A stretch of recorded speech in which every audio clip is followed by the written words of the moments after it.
Hello दोस्तों, मैं मुकेश यादव आप सभी को अपने इस YouTube channel GS world wide पर हार्दिक स्वागत करता हूँ। अभिलेख के बारे में अध्ययन करेंगे जो कि भारत के प्रथम ऐसा शासक जो अपने जनता को शिलालेख, स्तंभ लेख तथा गुफा लेख के माध्यम से चट्टानों, पहाड़ों और पत्थरों पर राज्यादेश खुदवाए और अपने जनता को संबोधित करने वाले भारत के प्रथम शासक सम्राट अशोक थे। जो कि सम्राट अशोक को अभिलेखों के माध्यम से अपने जनता को संबोधित करने का प्रेरणा यह है जो आपको मिला था दारा प्रथम से। उसी को कहिए डेरियस प्रथम, जो हखमनी वंश का शासक था। क्लियर है तक? तो कहा जाता है आपको कि हखमनी वंश के शासक डेरियस प्रथम ने विश्व में सबसे पहली बार अपने जनता को अभिलेख के माध्यम से संबोधित किया था। लेकिन भारत में प्रथम शासक तो सम्राट अशोक, मौर्यवंशी सम्राट अशोक ने सर्वप्रथम अपने जनता को अभिलेखों के माध्यम से संबोधित किया। कहा जाता है कि अभिलेख मुख्य रूप से 3 प्रकार के होते हैं, जिसमें सबसे पहला आता है शिलालेख। सबसे पहला कौन सा है आपको? शिलालेख। शिलालेख। दूसरा में है आपको स्तंभ लेख।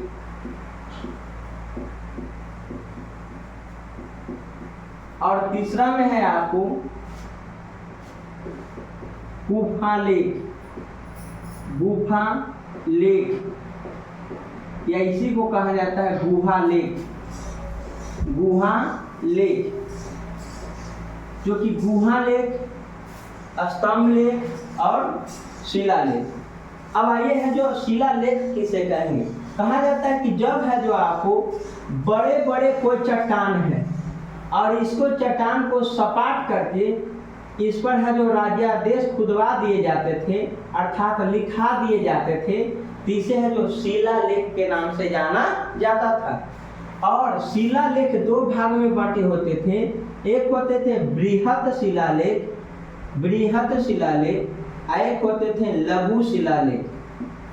जो कि बृहत शिलालेख की संख्या है जो आपको 14 है और कितने स्थान से मिले हैं ये है जो आपको 8 स्थान से मिले। और लघु शिलालेख की संख्या कहा जाता है आपको कि 13 है। लघु शिलालेख की संख्या 13 है। अब स्तंभ लेख किसे कहा जाता है? तो कहा जाता है आपको कि जब कोई बड़े बड़े है जो पत्थर जो पॉल की तरह लंबा रहता था, और लंबे लंबे पत्थर पर राज्यादेश खुदवा करके लिखा दिए जाते थे और उसे गाड़ दिया जाता था, तो इसे स्तंभ लेख कहा जाता है। जैसे आज के समझने के लिए कि पॉल पर है जो आपको लिख करके उसको गाड़ दिए तो उसको क्या कहा जाता है? स्तंभ लेख। उसी तरह हो जाता था आपको स्तंभ लेख। जो कि स्तंभ लेख भी आपको 2 प्रकार के होते थे, बृहत स्तंभ लेख, एक था आपको लघु स्तंभ लेख। क्लियर है? बृहत स्तंभ लेख की संख्या कहा जाता है 7। कितने स्थान से मिले थे? तो 6 स्थान से मिले थे। कितने स्थान से? 6। जबकि लघु शिलालेख की संख्या कहा जाता है कि 6 है। लघु शिलालेख की संख्या 6 और कितने स्थान से मिले थे? तो 5 स्थान से मिले थे। क्लियर है? उसके बाद कहा जाता है गुफा लेख या गुहा लेख किसे कहा जाता है? जब है जो आपको गुफाएं के है जो ऊपर, गुफाएं के ऊपर जब गुफाएं के ऊपर है जो आपको राज्यादेश लिखवा दिए जाते थे तो उसे है जो आपको गुफा लेख के नाम से जाना जाता है। जो कि गुफा लेख की संख्या है जो कितना है आपको? 4। और कौन कौन है आपको गुफा लेख? तो इसमें है जो सबसे पहला है आपको कर्ण चोपड़ा। दूसरा में है लोमहर्ष ऋषि। तीसरा में है विश्व झोपड़ी। और चौथा में है आपको सुदामा। चौथा में कौन सा है आपको? सुदामा। ये चारों है जो आपको गुफा लेक बराबर की पहाड़ियां में मिलता है। कहाँ मिलता है आपको? बराबर की पहाड़ियां में, बराबर की पहाड़ियां में, जो कि सम्राट अशोक ने आजीवक संप्रदाय के रहने के लिए बनवाए थे। आजीवक संप्रदाय के लिए बनवाए थे। क्लियर है तक? आजीवक संप्रदाय के रहने के लिए है जो आपको बराबर की पहाड़ियों में 4 गुफा लेक है जो आपको बनाए थे, और उस पर जो राज्यादेश लिखा दिए तो इसको कहा जाता है गुफा लेक, जो कि वर्तमान के बिहार के है जो आपको बराबर की पहाड़ियों में स्थित है। कंच चोपड़ा, लोमहर्षि ऋषि, विश्व झोपड़ी और सुदाम। आइए हम लोग देखते हैं कि बृहद शिलालेख की संख्या 14 है, जो 8 स्थान से मिले हैं। कौन कौन है 8 स्थान? कहा जाता है 8 स्थान से 14 बृहद शिलालेख।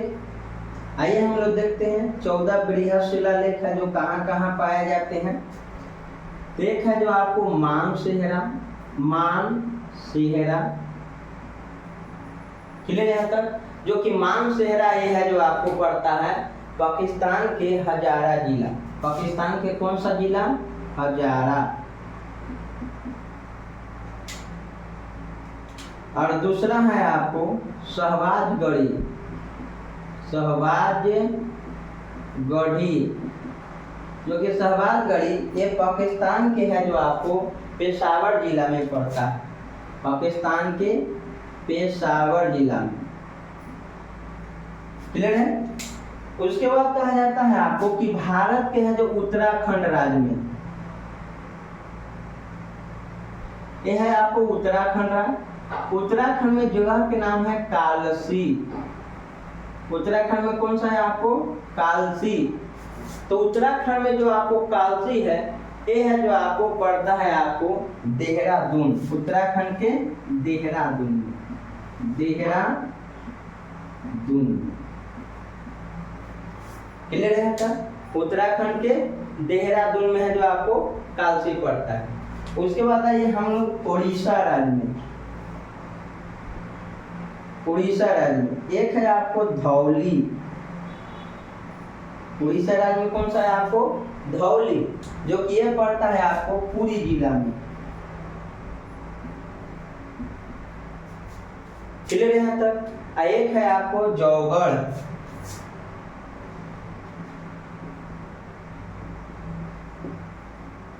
जो कि जौगढ़ पड़ता है आपको उड़ीसा के है जो गंजम जिला।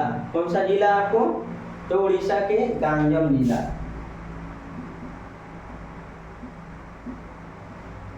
गंजम जिला। उसके बाद पड़ता है आपको गुजरात में, देखेंगे गिरनार। गुजरात में कौन सा? गिरनार। और गिरनार पड़ता है जूनागढ़ में। गिरनार पड़ता है आपको गुजरात के जूनागढ़, गुजरात के जूनागढ़ में। क्लियर है यहाँ तक? उसके बाद है आपको महाराष्ट्र में, देखेंगे तो महाराष्ट्र में है आपको सोपारा। सोपारा जो कि आपको पड़ता है महाराष्ट्र के है जो आपको थाने जिला। महाराष्ट्र के कौन सा जिला आपको? थाने।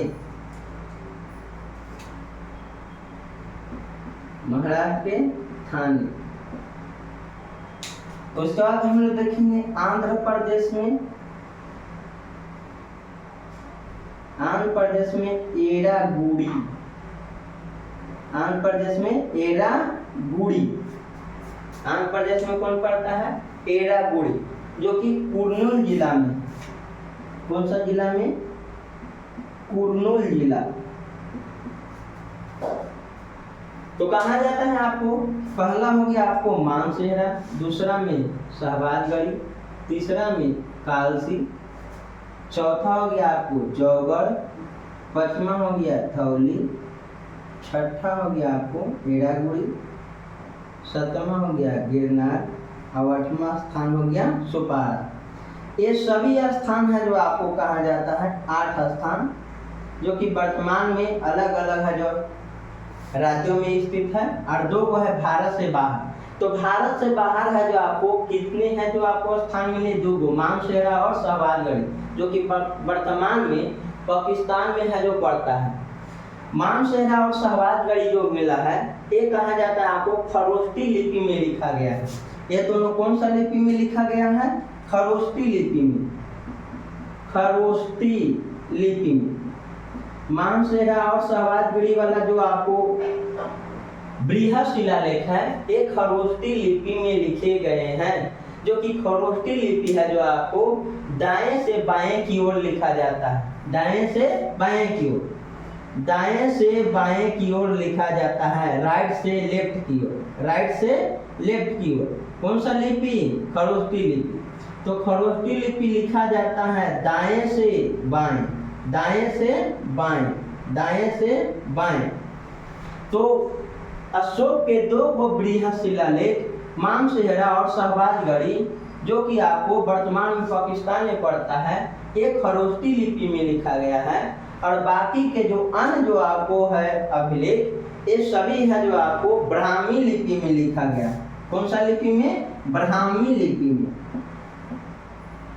ब्राह्मी लिपि में लिखा गया। क्लियर है तक। तो अशोक के है जो मात्र 2 गो बृहद शिलालेख मानसेरा और शहबाजगढ़ी खरोष्टी लिपि में मिलता है, और बाकी जो हो गया आपको वो है जो आपको ब्राह्मी लिपि में लिखा हुआ मिला है। उसके बाद कहा जाता है आपको कि अशोक के है जो आपको स्तंभ लेख, जो कि 7 गो है, 6 स्थान से मिला है, वो कौन कौन है, आइए हम लोग देखते हैं। अशोक के है जो 7 स्तंभ लेख, तो सबसे पहले हम लोग देखेंगे दिल्ली मेरठ, दिल्ली मेरठ। दूसरा में है दिल्ली टोपरा, दिल्ली टोपरा। क्लियर है यहाँ तक। उसके बाद उत्तर प्रदेश में है आपको प्रयाग कौशाम्बी, प्रयाग कौशाम्बी उत्तर प्रदेश। उसके बाद चले आइए बिहार, तो बिहार में है जो आपको पश्चिमी चंपारण, पश्चिमी चंपारण। यहाँ पर है जो आपको 3 है जो आपको स्तंभ लेख मिलते हैं, जो कि आपको कौन, तो बृहद स्तंभ लेख, जो कि आपको बृहद स्तंभ लेख 6 स्थान से 7 गो मिले हैं, जेकरा में हम लोग 3 गो देख लिए, दिल्ली मेरठ, दिल्ली टोपरा, और एक हो गया प्रयाग कौशाम्बी स्तंभ लेख। उसके बाद बिहार के है जो पश्चिमी चंपारण में 3 गो है, एक है रामपुरवा, एक है आपको लौरिया नंदनगढ़, एक है आपको लौरिया अरेराज, लौरिया अरेराज। तो लौरिया नंदनगढ़ और लौरिया अरेराज। तो अशोक के सबसे पहले खोजा गया अभिलेख कौन है आपको, तो दिल्ली मेरठ स्तंभ लेख सर्वप्रथम खोजा गया था, जो कि आपको कब खोजा गया था, तो 1750 ईस्वी में। 1750 ईस्वी में अशोक के दिल्ली मेरठ स्तंभ लेख है जो खोजा गया था। और किसने खोजे थे, तो खोजा था आपको टी पैनथेलर, टी पैनथेलर। तो टी पैनथेलर ने 1750 में सर्वप्रथम अभिलेख में अशोक के दिल्ली मेरठ स्तंभ लेख को खोजे थे। क्लियर है तक। उसके बाद कहा जाता है आपको कि सर्वप्रथम अशोक के पढ़ा गया कौन सा अभिलेख है, तो दिल्ली टोपरा पढ़ा गया। तो पढ़ा गया है जो आपको सर्वप्रथम है जो अभिलेख दिल्ली टोपरा, जो कि 1837 ईस्वी में पढ़ा गया था। और किसने पढ़े थे, तो ये पढ़ा था आपको जेम्स प्रिंसेप, जेम्स प्रिंसेप। तो जेम्स प्रिंसेप ने सर्वप्रथम है जो आपको अशोक के दिल्ली टोपरा है जो स्तंभ लेख को पढ़ा था 1837 ईस्वी। लेकिन सबसे पहले खोजा गया तो दिल्ली मेरठ, दिल्ली मेरठ। अब एक दिल्ली मेरठ क्यों कहते हैं, दिल्ली टोपरा क्यों कहते हैं? क्योंकि मेरठ में पहले है जो आपको एक पोल गाड़ा हुआ था, जिसे फिरोज शाह तुगलक ने है जो अपने शासनकाल में मेरठ से पोलवा को कबाड़ करके दिल्ली में जाके गड़वा दिया। और उत्तर प्रदेश के टोपरा में जो था आपको पोलवा, उसको उखड़वा करके फिरोज शाह तुगलक ने जाके दिल्ली में है जो आपको लगवा दिया, गड़ा दिया था। इसी चलते मेरठ और टोपरा से पोलवा को उखाड़ करके दिल्ली में रख दिया गया और दिल्ली में गाड़ दिया गया। इसी चलते इसको कहा जाता है दिल्ली मेरठ और दिल्ली टोपरा।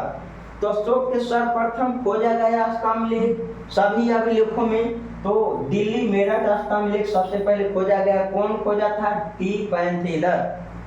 और सबसे पहले पढ़ा गया तो दिल्ली टोपरा कब पढ़ा गया? 1837 में। किसने पढ़ा था? जेम्स डेंसप ने। अगला है जो अशोक के प्रमुख है जो स्तंभ लेख आता है, प्रयाग कौशाम्बी स्तंभ लेख। उत्तर प्रदेश के कौशाम्बी में है जो आपको एक स्तंभ लेख था, और उत्तर प्रदेश के कौशाम्बी में स्तंभ लेख को अकबर है जो अपने शासनकाल में उसको उखड़वा करके ये है जो अकबर इलाहाबाद के महल में है जो गड़वा दिया। क्लियर है यहाँ तक? इलाहाबाद उसी को कहते हैं प्रयागराज। तो पहले था कौशाम्बी में पोलवा, जिसे है जो अकबर अपने शासनकाल में पोलवा को उखाड़ करके प्रयागराज में है जो लगवा दिया था, और इसी को कहा गया प्रयाग कौशाम्बी का लेख। जो कि प्रयाग कौशाम्बी का लेख है जो आपको, इसको रानी का अभिलेख भी कहा जाता है। रानी का अभिलेख। आप कहिए कि रानी के अभिलेख क्यों कहा जाता है? क्योंकि सर्वप्रथम है जो आपको अशोक के पत्नी कारूबाकी की इसमें चर्चा मिलता है, और कारूबाकी दान दिया था इस बात की जानकारी कौन सा आपको अभिलेख से? तो प्रयाग कौशाम्बी स्तंभ लेख से पता चलता है। तो रानी का अभिलेख प्रयाग कौशाम्बी अभिलेख को, इसमें अशोक के पत्नी, इसमें अशोक के पत्नी कौरवी के द्वारा दान दिए गए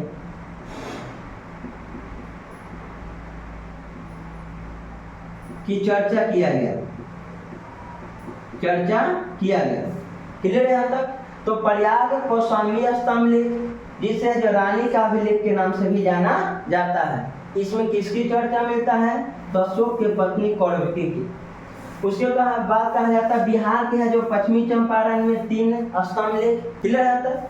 तो लौरिया अरेराज में बैल का चित्र और सिंह का चित्र मिला है, जो कि सिंह के चित्र को वर्तमान में राष्ट्रपति भवन में है जो आपको लगा दिया गया है। तो राष्ट्रपति भवन में सिंह का चित्र कौन सा अशोक के स्तंभ लेख से लाया गया था? तो लौरिया अरेराज स्तंभ लेख से राष्ट्रपति भवन में सिंह का चित्र है जो लगा दिया गया है, जो कि आपको लौरिया अरेराज में बैल का चित्र और सिंह का चित्र का नीचे लेखा एक है, यानी लिखित है वर्णन। क्लियर है तक? और लौरिया नंदनगढ़ वाला मयूर का चित्र है, लेकिन लेख विहीन है, कुछ लिखा गया इसके नीचे नहीं है। और लौरिया अरेराज वाला में बैल का चित्र और सिंह का चित्र के नीचे कुछ बात अंकन किया गया है, लिखा गया है। तो यह है जो अशोक के है जो आपको अभिलेख आए हैं जो आपको 8 स्थान से मिले हैं जो आपको प्रमुख है जो स्थान। अब इसमें हम लोग आगे देखेंगे कि अशोक के